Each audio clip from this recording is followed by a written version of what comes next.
Shalom and welcome to episode 14 of I'm Talking to Jew. We're on the home stretch of season 1, second last episode, and it's a big one. We're talking about the Sabbath. Yeah, it's a big boy. It's one of the more hefty topics that we're going to have to deal with. The other one was obviously kosher, and this is the Sabbath, or Shabbat, as I'll be referring to it. Yeah, as I refer to it, no fun day. No fun times allowed. No, that's definitely not what it's about. Like the episode on kosher, actually, if you are just coming into this podcast, this is your first time listening to I'm Talking to Jew, I recommend you go back and at least listen to Jew 101, so that's episode 1, listen to the other commandments, listen to the oral law, all the really foundational episodes, so that you understand, you're already cued into what it means to keep the Torah and listen to the interpretations of the oral law, etc. Yeah. If you haven't listened to all the episodes, it's going to make the season finale a lot better if you listen to all the episodes. Why? You want to tell people what we're doing next week? It's a huge quiz. Yeah. It's the test. It's my test to see if I've actually learned anything about you and your people. Do you plan on studying hard? No. Why not? Well, I haven't studied at all for the making of this podcast. I feel like it would be disingenuous for me to go back and revise. Oh, see, I thought it was like a confidence thing. It's like, no, I know so much. No. It's almost the exact opposite. How much have you retained? How much in a percentage? Well, I guess we'll find out next week. But I'd say probably... Spoiler alert, how much have you retained? If I hit like 33%... What? I'll be happy.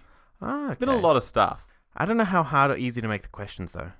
I'd say make them moderate.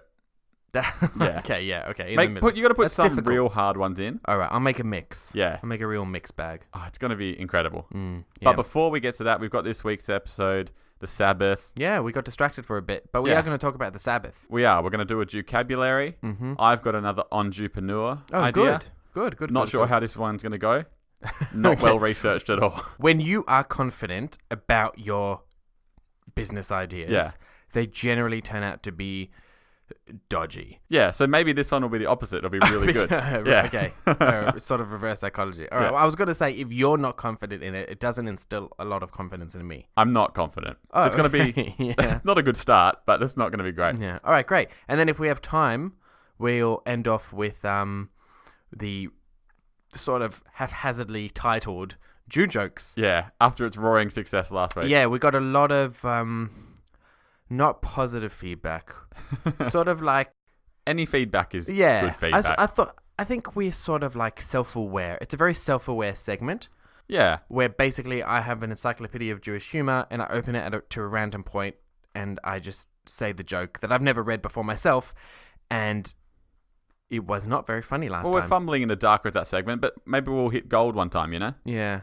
I don't know. Was that a vaguely anti-Semitic reference to a Jewish obsession with gold? No, I think you've internalized all this anti-Semitism and you're just finding it wherever you want. Well, it's a small room and sometimes you fling around casually anti-Semitic jokes and I can't help with getting a little bit of friendly fire in the way. Yeah, but I mean, that time I just said the word gold and you were like, stay away. Last week, you made a terrible pun on the name Judge Judy. Terrible. And so I'm trying to listen to every single word you say, thinking, is there like a double meaning? Is there something behind it? Yeah, true.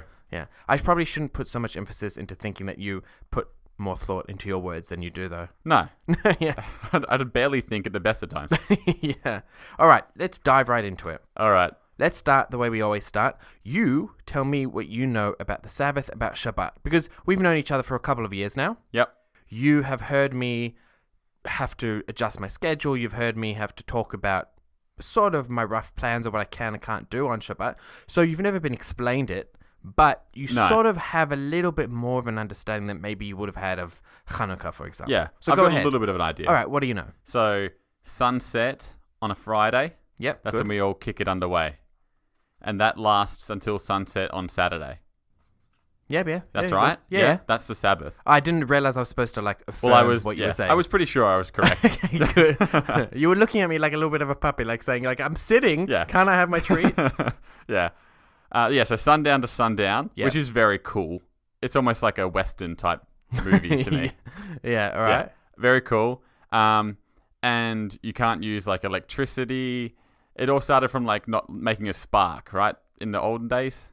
Yeah. Yeah, roughly. You've got like everything's correct. It's sort of just not I'm in a a bit logical fragmented. order. Yeah, it's a bit fragmented. I'm all over the place, but that's fine. No, that's fine. You have to read the Torah. You read a slice of the Torah every Sabbath, every Shabbat, until you've read the whole Torah, and then you do it again. Yeah, okay, every year. That's pretty good. Yeah, and you go to I don't want to say the wrong word here. Synagogue. Synagogue. Yeah. Yes. Yeah. Okay. So that's basically all I know. That's all true. None of what you said is wrong. Are we done? Yeah, basically. Did I just explain the whole thing? What was that, 5 minutes? Yeah, well, we'll see you next week. Good. Yeah. Yeah, please remember to subscribe. Yeah, basically, you sort of have it. Yeah. We'll just break it down bit by bit. Well, I want to know the history and everything behind it. Okay, so Shabbat, the word Sabbath, comes from the Hebrew word Shabbat, which means rest. The whole purpose of Shabbat is resting. Yeah. And reading. And reading, yeah, sort of. But the point of Shabbat, so where it comes from, is the very beginning of the Torah. God creates the world in 6 days, right? Yep. Now, let's not get into like... I'm familiar with the story. Yeah, let's not get bogged down in the literal interpretation versus a figurative interpretation. Let's just go with the legend as it is presented in the Torah, yeah? Yep. So God creates the world in 6 days. He splits the creation of the world, light, land, sea, stars, moon, all those things over those 6 days. Yeah. And then on the 7th day, God rests. Yeah, well, he deserves it. Yeah, exactly. And he designates the 7th day as a day of rest. Yep.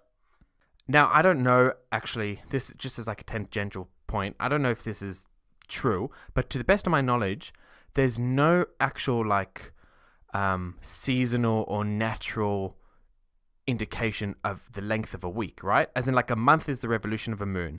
A day is the turning of the earth. A year is the revolution around the sun. Whereas a week, is there any corresponding natural cycle? I don't know.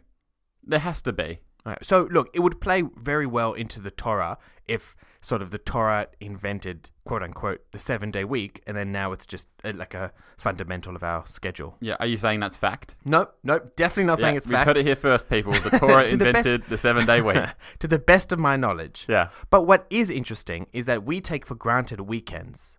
Like we take for granted the fact that we work for 5 days to get 2 days off. Yeah. But there was no concept thousands of years ago of a weekend or a day off. Yeah. Especially in the days where like so much of the population was slaves and they would just be worked their bums off every single day from dawn till dusk. Yeah. The concept of a rest day, a designated rest day where you actually can't work, was quite revolutionary at the time. Yeah. It's just sometimes this gets lost in translation because society's progressed so far.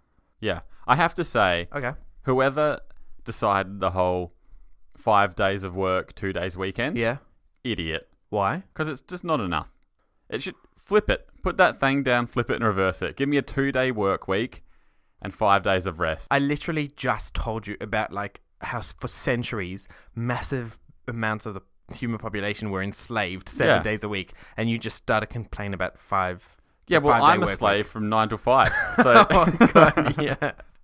No, that's not true. Yeah, job's fine. In case they're listening, but it's even 4 and 3. No, hey, look, I'm not going to complain if I get a 4-day work week. Mm-hmm. No one's complaining. How do you feel about spending one of your weekend days having to do like religious-y stuff? Yeah, look, to be honest, I don't know much different because I've been keeping Shabbat with my family since about the age of 9. Yeah. So... But you were raging from 1 to 8 on the weekends. So. Oh, yeah. Well, it was all a bit of a drunken blur. But yeah, so that, you kind of did this out of necessity. Yeah, exactly. You're about to lose your kids and your house. 100%. But look, we all hit rock bottom at some point. Yeah.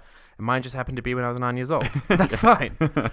So it's difficult sometimes, especially because all the things you want to do on the weekend, like a Sunday, I always have this like internal debate about, do I go out and do things and then come home sort of physically exhausted on a Sunday afternoon, evening, and then go to work? Whereas it'd be nice if I could like spend one day, doing stuff, and the next day just resting. But look, I'm not complaining because there are so many benefits to the Shabbat, and we'll talk about that. Okay. But anyway, so that's where the story of keeping Shabbat comes from: the 6 days of creation and then God resting on the 7th. Yep. But the Torah doesn't, at that point in the story, the Torah doesn't say, now you must keep Shabbat. That only comes later when the Jewish people form and they get freed from Egypt and they get given the Torah. Okay. Because you remember when we did the 10 Commandments? Yep. And Shabbat was one of the 10 Commandments. Got to keep Shabbat. Yeah. And if you remember, if you go back and listen to the episode, all of the other commandments have to do with either, I guess, moral laws, moral commandments, Yep. or commandments to do with God, right? So there's don't say God's name in vain. And then on the other side, there's don't murder. And then there's respect your parents. And then there's only one God, Yeah. right? Yeah, I remember it being like a 50-50 split. Yeah, whereas Shabbat is the only commandment on that list that is like fundamentally religious, so to speak, in nature. Yeah. I mean, there are some that are philosophical or religious, like believing in God, but Shabbat's the only one that's like a active manifestation of that religion, if you know what I mean. Like kosher isn't in the 10 Commandments. No. So, yeah, so obviously Shabbat is a very, very important mitzvah. So much so that there was actually I think he's a writer / poet. His pen name was Achad Ha'am, which actually translates to... A beautiful name, by the way. Oh, yeah. Achad. I don't want to translate this wrong because it has connotations of a rather distasteful Australian political party, but Achad means one, and means nation. He is the Pauline Hanson of Judaism. No, You've heard it here. I really wanted to differentiate between the two, but I don't know if it is best translated as the one nation or united nation or Achad Ha'am or the one from the nation. Yeah. Anyway, I'm going to get myself in trouble. His one nation would be nicer. Oh, much. Pauline Hanson's yeah, one definitely. nation. Also, he was like he was a writer, and he coined a very famous quote about the Shabbat, and he says, "More than the Jews have kept Shabbat, Shabbat has kept the Jews." Okay. Yeah, and that sort of reflects on just how important keeping Shabbat is to the identity of the Jewish people. Yeah. It's the glue that holds the Jews together. Yeah. Okay. Another That's nice. very famous saying from someone not associated with No, Pauline Hanson. that was Pauline Hanson. Yeah. I said, yeah. When she ripped off the burqa in the government. Yeah, but she was talking more about like crime and corruption because she's an anti-Semite. Yeah. Okay. Well, if you're not an Australian listening to this, you might want to look up who It's Pauline the female Hanson is. Donald Trump, essentially. The Australian female Donald Trump. Yeah, no comment. Okay. No comment. I'm offending everyone. Anyway, so, and also there are a lot of people who actually keep aspects of Shabbat, even if they're not religious, quote unquote, Yeah. right? So there are a lot of very traditional Jews who maybe don't keep kosher or maybe don't keep all the laws and stuff, but they'll still have like a Shabbat Friday night dinner, or they'll still go to synagogue. Okay. Yeah. No, very cool. Yeah. Because Cool. you can still party like on after sunset on Saturday. Oh, yeah. Then Absolutely. when you're ready. Yeah. Well, I mean, the whole thing is Shabbat is supposed to be a rest, and not necessarily a rest like we think of physical rest, like not doing anything. Yeah. It's a rejuvenating spiritual rest. So it's all about being with friends, being with family, being with community.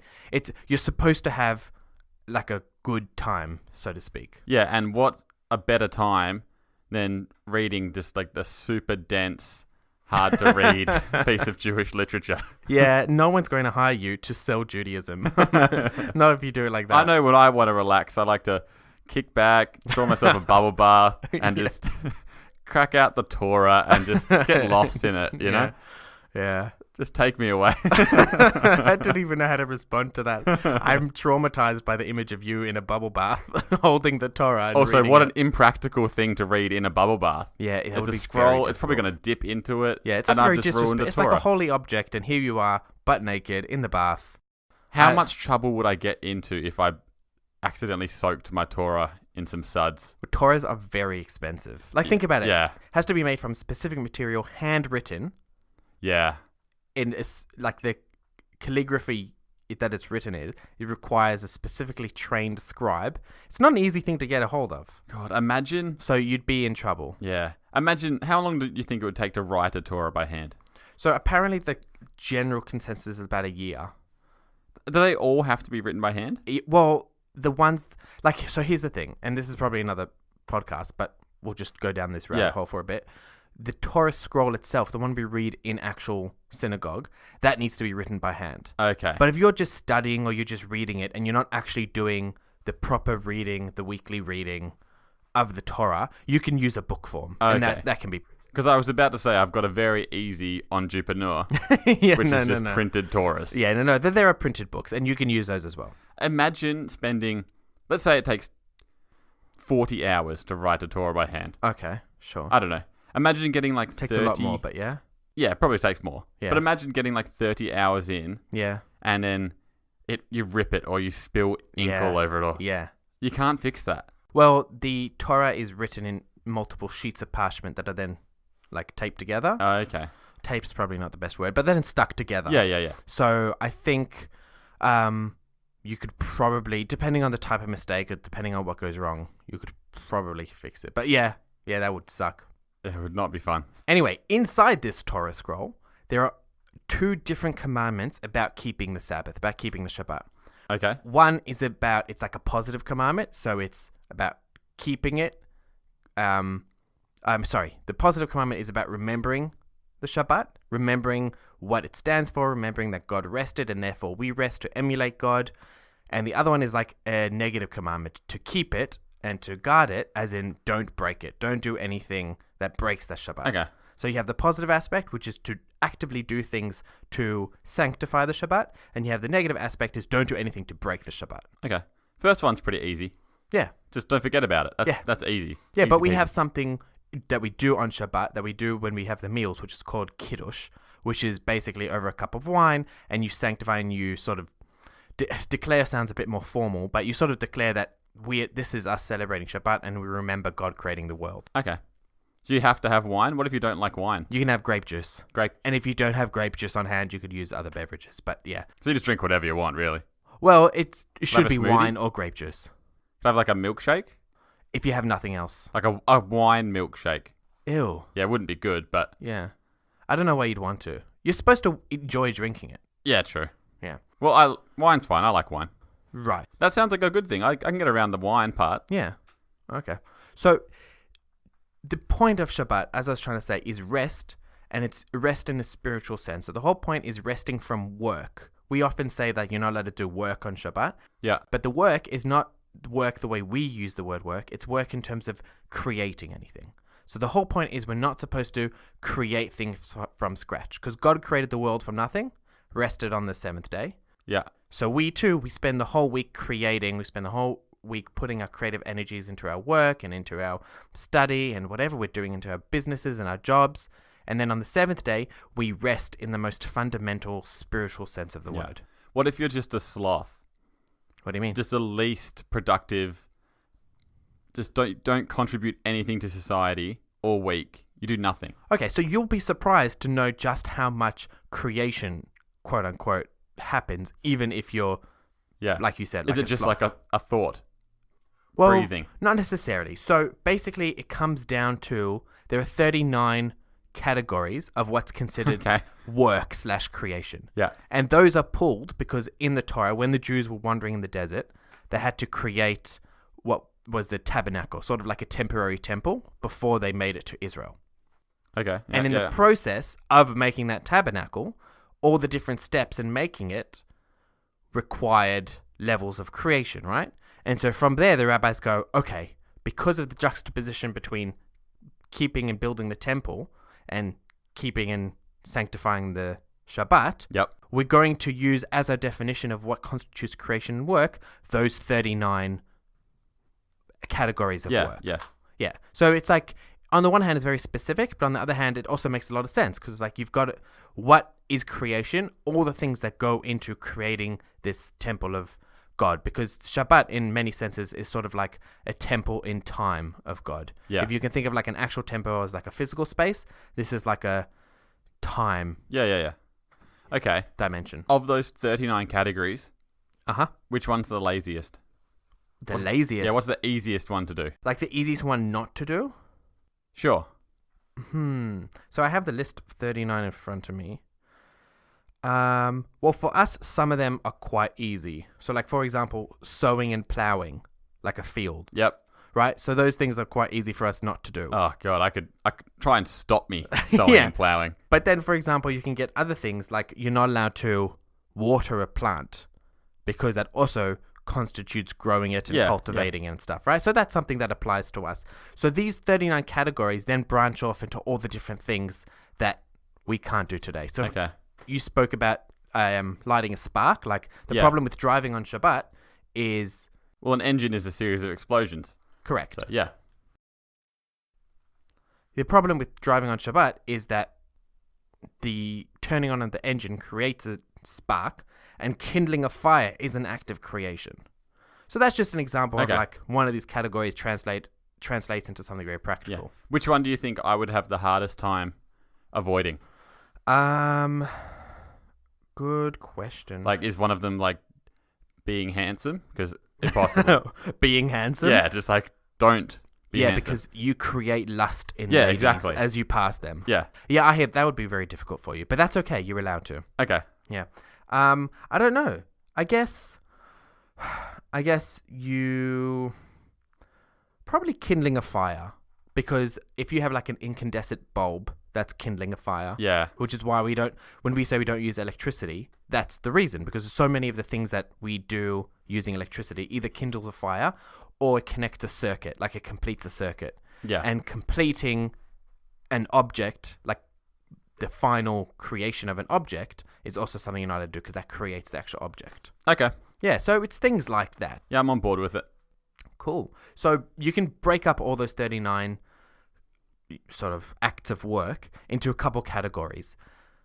There's bread making, because baking was a big part of the temple. Yeah. So that's like cooking and baking and all that sort of thing. And that's where all the agricultural work comes from. Yeah. The plowing, Sewing, and sewing. Yeah, exactly. Then there's making of garments. So that's like tying. Weaving? Weaving, exactly. Oh, It's no, dyeing. I couldn't do it. All I'm those things. born to weave. Yeah. Yeah, you do have that tattooed across your chest. I've seen it. Then there's the process of scribing. So that's writing. That's more of like a mental creation, We'd I be guess out. you could say. And then the last one is construction, transporting, things Okay. like that. What about podcasting? Podcasting, we would have issues with our electronic equipment. True. We don't really create much of any substance anyway, so I think we'd be fine. No, it's not. Thank God it's not actually a qualitative, Yeah. threshold. It's just creation of anything. So we probably could not do this podcast No. on Shabbat. Oh, well, that's okay. No, yeah. But practically, like you said, Shabbat starts at sunset and ends the following day about an hour after sunset. So it's about 25 hours long. Okay. And you know this because when we're speaking about Hanukkah, the Jewish day starts at night Yeah.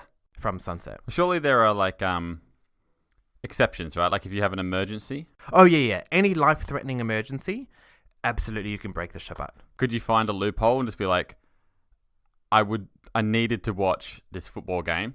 Yeah. It was life or death. Probably not. No? Probably. I have heard stories of people who keep Shabbat, but then like they get a ticket to go to like the grand final Yeah. footy game, and then what they do is they organize for someone else to scan their tickets when they get in. Yeah. Lots of people would have issues Well, with they're not the flying loopholes. the plane and stuff if they had to travel and all that.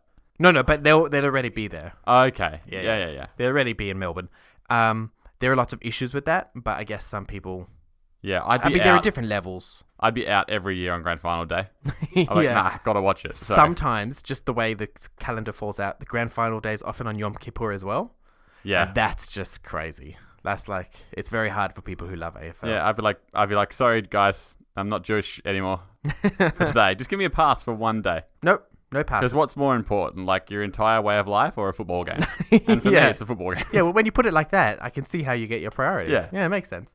So, our day-to-day routine, which you got quite spot on, is Friday night, you generally go to shul, which is the word for synagogue. Mm-hmm. It's just the Yiddish word for synagogue. I'll probably say it interchangeably because I'm used to it. So you go to synagogue/shul, you attend services, and then you either come home or you go to friends or you go to other family and you have a Friday night meal, big dinner. Then the next morning, you go to synagogue again, where there's services, and that's when we pull out the Torah and we read out the whole weekly portion of that Torah. Yeah. And then you have a lunch, and then afternoon is you chilled. Some people learn Torah, some people visit friends, and then there's your third meal of the day, which is sort of like the equivalent of like dinner. just before Shabbat comes out, and then you take out the Shabbat, and that's it. Were you ever, like, when you were like an angsty teen, Yeah, and you didn't want to go to shul? yeah. Did you ever throw like tantrums with your parents? Oh, yeah, sure. And then your mum would be like, "Who do you think you are? Do you think you're too cool for shul?" Did you ever say that to you? That she did say it in that tone of voice as well. Yeah, I was gonna go way more Jewish with it, but then I decided not to. Oh, wow. Yeah. That was a lot of self-discipline for I know, progress, right? Yeah. I was going to go like, 14 episodes in. Mort Goldberg, and then I didn't. Yeah, I'm glad you didn't. My mum does not sound like Yeah. Mort Goldberg at all. I don't know if anyone sounds like Mort Goldberg outside Yeah. of Mort Goldberg. Yeah. If you're listening and you don't know what we're talking about, listen to the episode about Mort Goldberg. Do we know which one it was? It must what be the number was it? anti-Semitic one. It I must be can't the one remember about exactly. stereotypes. Yeah, it was I think it stereotypes. was the money stereotypes episode, yeah. Yeah. So go back, listen to that. But that's why Shabbat's so good, because so many people are like, could you imagine how hard it is to like not touch your mobile phone for like 24 hours? I was like, yeah, I do it once a week. Yeah. Every week. And you're better than everyone because of it. No, I'm not saying I'm better than anyone. I'm just Just saying, saying. like, the fact that I have this religious compulsion, this obligation, I guess you get an opportunity to, you know, do things that I guess in the rest of the world you never have an excuse not to put down your mobile phone for 25 hours. Yeah. You don't have the opportunities to see family as often and have time where you just sit around and you're not sitting in front of the TV eating dinner, and it's very communal, it's very sociable. Yeah. Is it ever like annoying, like maybe you don't want to see your family on Shabbat? No, you don't have to see them. I mean, you can Yeah, just but you don't stay have at an home. excuse to not see them on that day. Yeah. Because they're like, what are you doing? What else could you possibly You could be doing? invited to friends, or you could be... again, because like the community is very close, so every Jewish community, you'll be inviting lots of people over, and people will go to other people. Families will have lunch or dinner together. Yeah. All right. Like, it's very nice. I know this sounds like you can't drive, you can't watch Netflix, you can't watch TV, but it gives you an opportunity to connect on a different level. If I can't drive and watch Netflix at the same time, Yeah. then life's not worth living. I'm sorry to hear that. Yeah. One day, when like we become friends, I'll invite you over to my house for Shabbat. Okay. Well, yeah, fine. You'll have to earn your way. If you thought earning your way into heaven was hard, try earning your way to my Shabbat table. Yeah. Yeah. Well, your But wife it's good. would mind. We drink. Your wife would invite me over. Yeah, she probably would. She'd prefer to hang out with me anyway. Yeah, I can't even argue with that, really. No, you can't. Yeah. Well, the truth is, as long as my dog likes you, then you're welcome into our home. Yeah, and Jabu likes me. Yeah, he does. Yeah.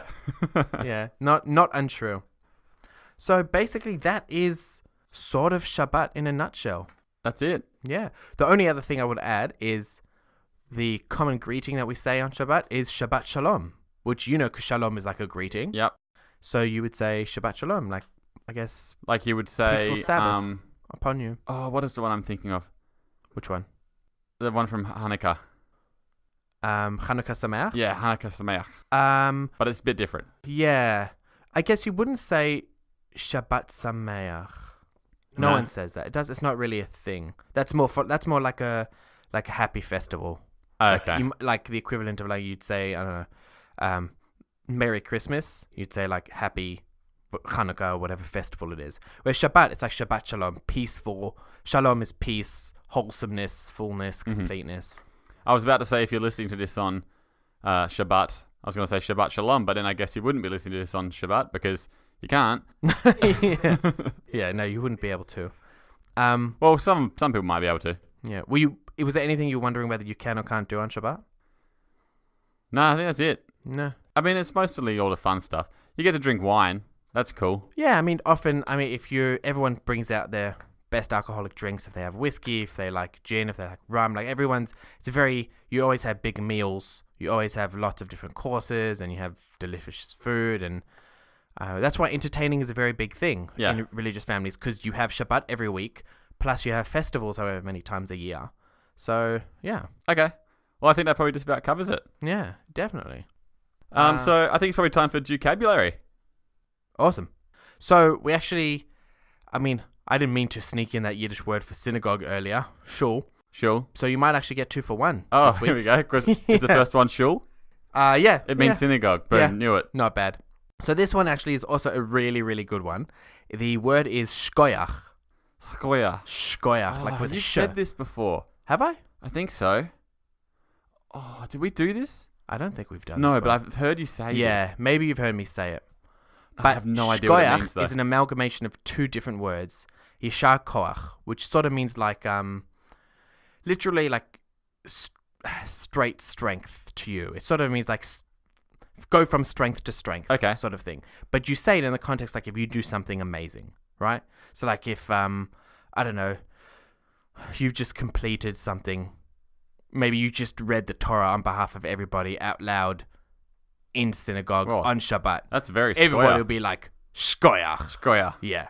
Like, well done. Like, Okay. That's impressive. So can you say that for like someone, just anything cool that someone does? Like that was a Skoya kickflip if you're like a skater boy Yeah. or a skater guy. Like you wouldn't, it's not an adjective. So you wouldn't say like that was a shkoyach act. Oh, okay. But You it would was just say shkoyach, like, okay. well done. Like yeah. it's more like a salutation. Yeah, sort of. Okay. Skoya.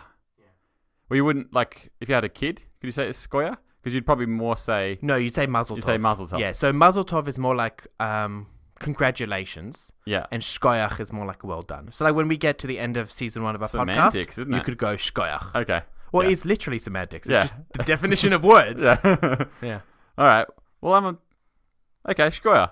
Yeah. When we finish season 1 of I'm Talking to Jew, You'll say shkoyach. I'm going to give myself an actual Skoya on the back. Yeah, good. And then other people can say, oh, mazel tov for scoring that amazing sponsorship with Ferrero Rocher after dropping hints for 3 months. Yeah. The only sponsor I want is Ferrero Rocher. Yeah. It's the only one. Yeah. Look, I'll take any chocolate. Ferrero Yeah. Rocher's not bad. Yeah. Yeah. I wouldn't mind some like non-kosher sponsors as well, just because I think that would be fun. Yeah. 'Cause I would mind it. What a horrible like marketing ploy. Yeah, I would mind it. Yeah. But look, I wouldn't say no because we are in the red. Yeah, well, absolutely. Yeah. I Yeah. can't see us getting out of it anytime soon. So, shkoyach is just one of those really good things. Like, you could say it, you can use it at work. I'd get tempted to use it at work all the time. Yeah. I'm sure I've heard you say it before. Has this slipped out? Sometimes I get a bit self-conscious that maybe I'm using, like, I'm sure I've called synagogue shul before. Yeah. At work. Maybe it's like you're an actor doing an accent, and sometimes like you're nailing the accent, Yeah. but sometimes it just like slips out your native tongue. Ah. Maybe sometimes your just Jewishness just slips out a bit more than normal. I try to hide it. You dial it back a little bit. Yeah, I do. Yeah. I do try to hide it. But look, you Hey, can't don't contain. hide. Just flap your wings. Yeah, you don't mind? No. Oh, okay. You can come. Let the horns out. Like, Whoa. Yeah. Whoa. Whoa. Hey, your words, not mine. Definitely not my. See, this is the reason why I'm very self-conscious and like constantly on edge. That he's gonna fling some sort of anti-Semitic stereotype at me. Yeah. True, but we already debunked the whole horn thing. Yeah. Did we talk about that? Yeah, we were talking about how do you horns? cover it up with a kippah. You can't. Oh yeah, but depending that's on just the silly. location Like of the anybody who horns. thinks if there were horns and you could cover it up with a kippah, that's just silly. Yeah, we did talk about this because it's just so dumb. Yeah, it's very silly. Yeah. Speaking of things that are dumb and very silly, Oh, good. Nice segue. yeah, on enJEWpreneur. Okay, hit me. This one I'm not confident on it because I haven't done enough research about the whole thing. Yep. And it's probably a topic that we should talk about as like maybe a whole episode. Yeah, I love how you use the disclaimer, I haven't done enough research, because normally you do enough research. Yeah, well normally okay, yeah, true. If it's possible to do less research than I normally do, Okay. I've done it. Okay, then that's good. That's good. Just off the cuff. I like it. Yeah. Well, it was hard because I was trying to come up with like solutions to problems because those are like the best ideas. Yeah, right? yeah. So I was I was Googling like Jewish problems and like problems with the Jews and stuff. And, I was like, what? But I meant like problems like that Jewish people experience. No, I not know like- what you mean. And then it was like, this is what's wrong with Jews. And I was like, whoa, Google, Jeez. dial it back a bit. Oh, God. But so this is my on enJEWpreneur for today. Sweet. Converting to being a Jew. I know nothing about it, but it seems like it might be a very arduous process. It is, yes. So what if there was just like an app that you could do it all through? Like a Jewish conversion app. Okay. Like an online course almost.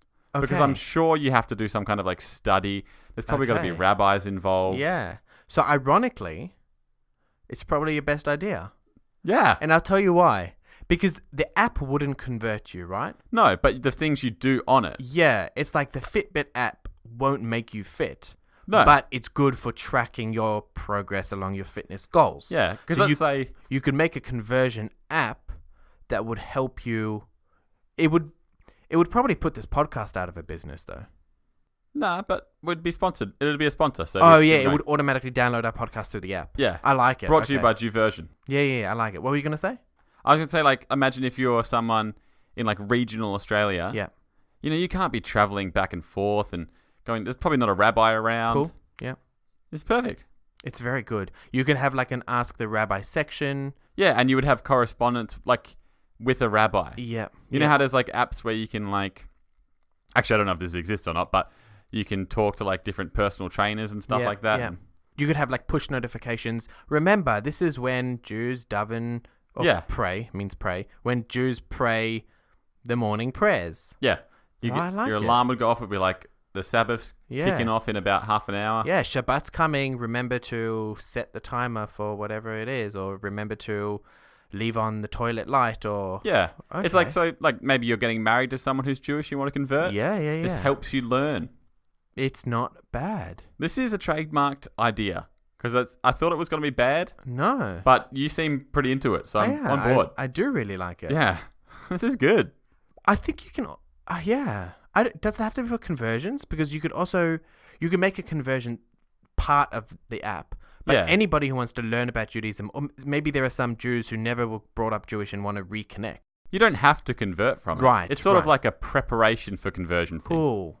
Yeah. Cool. I and like then it. If you want to, yeah, you lock it in with like a thumbprint, and then you're locked in. Yeah. Then the conversion's happening. Nice. Yeah. And then if you back out, yep, you're dead because you've just learned all the secrets. Wow. Yep. And you can track your progress through, because there's a long learning process. Yeah. As you convert.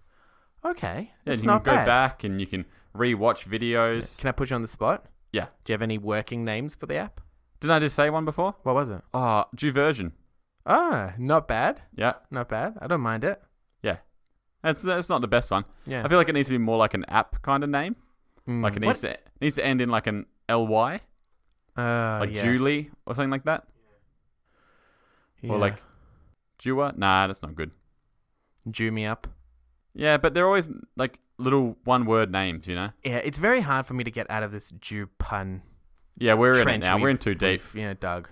Yeah. Okay, good. I like the app. But that's pretty good. Cool. Yeah, I really don't mind it. Do you have a launch date for when this app's coming out? No, absolutely not. Ground zero. Up until 5 minutes ago, I thought it was a terrible idea. Oh, yeah. All right. Well, again, how ironic. Yeah. This is actually like worked out well. I'm really distracted. I'm really thinking about all the different things I would want on this app. Yeah, because what would you want if you wanted to be trained to be a Jew in the way of the Jew? Because you could even put like the Torah on it, right? Yeah, like exactly. The text of the Torah with a very simple, like, sort of translation, explanation. If you just tap on the specific topic, it's like, ooh, that sounds a little bit not really, meshing with my 21st century morals. How do I understand this in modern context? You know what else you could do? Yeah. It could have some kind of like reverse image search capabilities. Yep. So if you're trying to keep kosher, yeah, you're like, I don't know if this is kosher. You take a photo, boom, database comes back down. It's like, yes or no, this is kosher. Yeah, it's basically in Google, Jewish circles, right there, we've often wished that we could just like have an app that just scans a barcode and just like, yeah, this is kosher, this is not kosher. Yeah. Is that not a thing? That's a great idea. It's too hard. I mean, it would take, I think, a lot more resources than anybody has available. Yeah, I guess so. Yeah. Pretty difficult. Cool. All right, I like it. Yeah. All right. I like it so much that I'm worried we're going to end the podcast on a high. And I think we need to do we've got to do newest segment, Jew Jokes. Jew Jokes. Yeah, just to recap, I think we said this in the beginning of this podcast. I got an Encyclopaedia of Jewish Humour. And that's not even a book. That's just Aaron's own brain. Yeah. It's humour, the very, very loose application of the word. Hey, don't insult my man Henry D. Spalding. And I'm going to open it to a random page, read a joke, and then we're going to listen to the crickets chirp. I also love people that have a name like that where they like insist on having their initial. What do you mean? Like Henry D. Spalding. Okay. Because it doesn't need to be there. Yeah. It's like J.R.R. Tolkien. I suppose he did them all initials. Yeah. Okay. All right, lay this joke on me. All right, this is a very short one. Okay, so a friend asks the rabbi, who is an expectant father, and said, "Are you hoping for a boy or a girl?" The rabbi answers, "Naturally." No, don't mind it. It's not bad. That was better than last week. Yeah, it's not bad. Okay, so he comes up to the father whose wife's pregnant and says, "Are you hoping for a boy or a girl?"